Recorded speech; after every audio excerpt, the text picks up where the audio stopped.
morning YouTube, c'est une fabuleuse journée qui tarde un petit peu à commencer, hein? C'est la période. Je crois que c'est l'un des trucs avec lequel j'ai le plus de mal ici, c'est qu'en hiver, le jour ne se lève jamais. La bonne nouvelle, c'est que depuis que je sais que c'est ça qui mine mon moral, que j'ai vraiment pris conscience que c'était juste, entre guillemets, ça, je gère beaucoup mieux les hivers.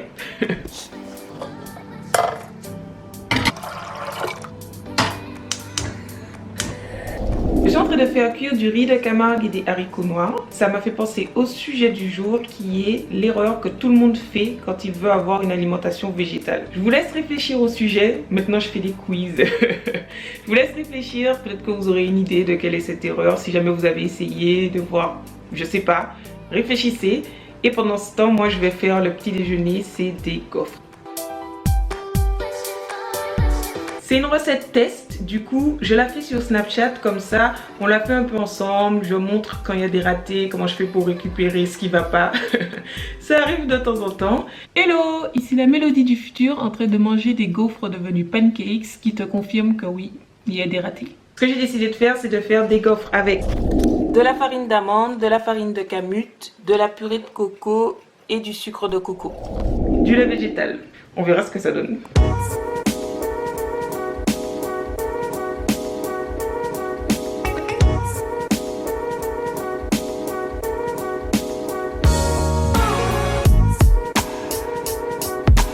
Nos gaufres pancakes sont donc prêtes pour le brunch. C'est le goût qui compte, hein.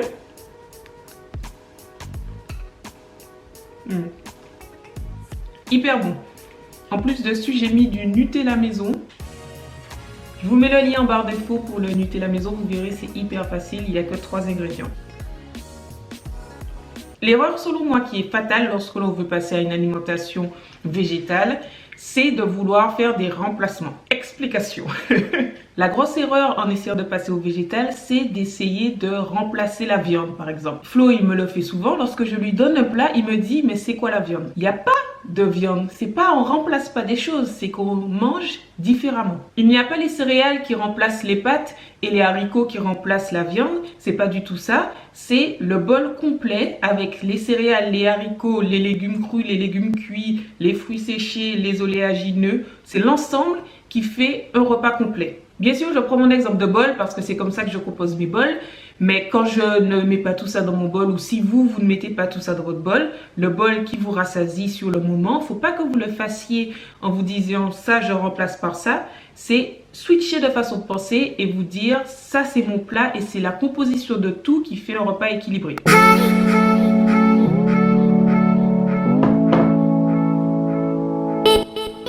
Si on prend le cas de plat de pâtes à la bolognaise, dans votre tête, vous vous dites, par exemple, on va parler des protéines parce que je pense que c'est le plus grand, la plus grande peur de tout le monde en passant à une alimentation végétale. Dans votre tête, les protéines, c'est la viande. Et du coup, lorsque vous passez à une alimentation végétale, vous vous dites qu'est-ce qui va remplacer la viande? Qu'est-ce qui va apporter des protéines? Mais les oléagineux, ils ont énormément de protéines. Les céréales, elles ont complètes, les vraies céréales non transformées, elles ont suffisamment de protéines, il y en a même qui en ont beaucoup, et les légumineuses ont beaucoup de protéines également. Donc c'est pas une chose, vous voyez, qui va remplacer la viande, une chose qui va remplacer les pâtes, c'est l'ensemble du bol qui va vous faire un bol complet. Encore une fois, j'ai pris l'exemple des protéines parce que c'est la plus grande peur, mais c'est le cas pour tous les macros et micronutriments. Et le gros piège quand on essaie de remplacer chaque chose de ce qu'on mangeait avant par une autre chose, c'est non seulement d'avoir un manque de nutriments, mais c'est aussi d'avoir un manque de goût. Dans votre plat de spaghetti bolognaise, vous avez de la viande et du fromage. Les deux contiennent du gras, des acides gras saturés en majorité, et le gras c'est un exhausteur de goût, ça donne du goût. Donc si vous avez à côté juste des légumineuses et des céréales, ça va manquer un peu de goût. Il faudra rajouter des épices, des oignons, des condiments, des oléagineux. Il faudra ajouter certaines choses pour donner du goût. Le fait de faire cette erreur et de ne pas penser plat végétal, de penser remplacement, ça fait que vous avez un manque de nutriments et un manque de goût. Selon moi, une autre conséquence du fait de ne pas penser en termes de nouvelles façons de manger, mais de penser en termes de remplacement, c'est la conséquence psychologique.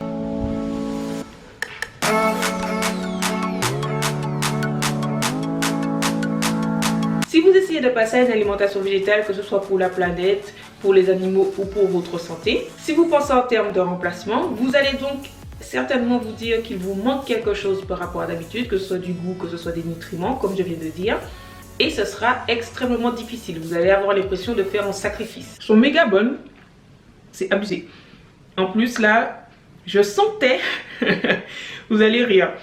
Dites-moi dans les commentaires si je suis folle. Je pense pas être folle. Mais clairement, je suis très peu malade depuis que j'ai changé d'alimentation. Je pense que j'ai été malade. Ça fait plus d'1 an que j'ai pas été malade. Là, je sentais que je tombais malade. Vous savez, comme si les prémices de rhume. Et donc, dans ce moment-là, je fais attention à manger encore plus de légumes, de fruits et notamment des choses ayant de la vitamine C. Mais je pense, vous allez rigoler dire que je suis parano, mais sérieusement, c'est vrai. Il y en a qui me disent aussi qu'ils sentent ça. Je sais pas, c'est peut-être quand on est plus connecté à son corps, mais parfois je sens que mon organisme il lutte, que je suis rentrée en contact avec le virus et que mon organisme là il fait tout pour ne pas laisser le virus se développer. Voilà, je sais pas. Bref, hyper bonne. C'est l'heure du goûter. On a 2 petits sablés, la recette des sablés au coco qu'on a faite hier. Je vous mets le lien là, je crois. Et un kaki.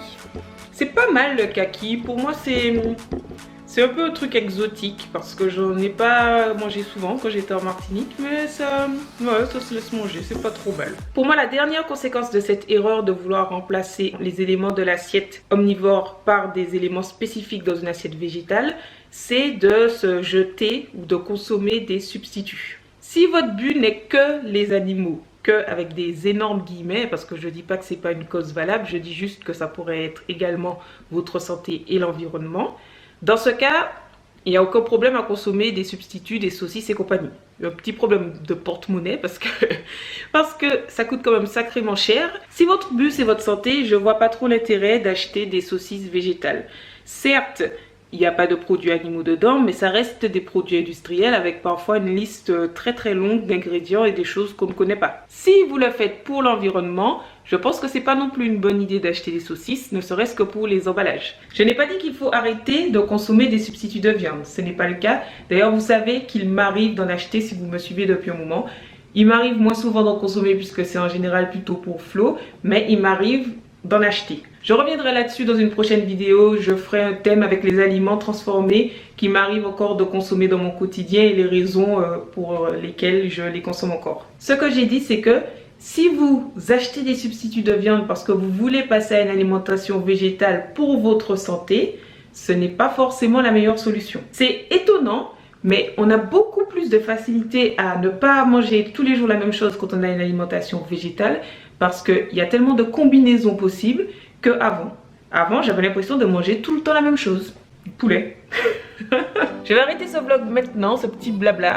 J'espère qu'il vous a plu. Ce soir, vous savez que mon bol, ce sera le même bol que demain midi, c'est-à-dire un bol avec le riz qu'on vient de cuire, qu'on a cuit déjà ce matin, mais vous venez de le voir, et les haricots noirs. Si vous êtes passé ou si vous avez envie de passer à une alimentation végétale, dites-moi dans les commentaires quelle est la raison qui vous tient le plus à cœur, même si encore une fois, je sais que souvent, toutes les raisons sont chères, mais je pense qu'il y a toujours un petit truc qui prédomine. Dites-moi si c'est le cas pour vous et qu'est-ce que c'est. Merci beaucoup d'avoir regardé cette vidéo. Merci de votre soutien tous les jours. J'ai vu à l'instant un de vos commentaires sur YouTube et vraiment vous êtes adorables. Ça fait chaud au cœur et ça motive. C'est génial. Donc merci beaucoup. Avant de partir, n'oubliez pas de regarder ma dernière vidéo qui s'affiche quelque part par ici. De regarder en barre d'infos. Il y a mes réseaux sociaux sur lesquels je partage avec vous tous les jours. Et de me laisser un petit commentaire si vous avez une question.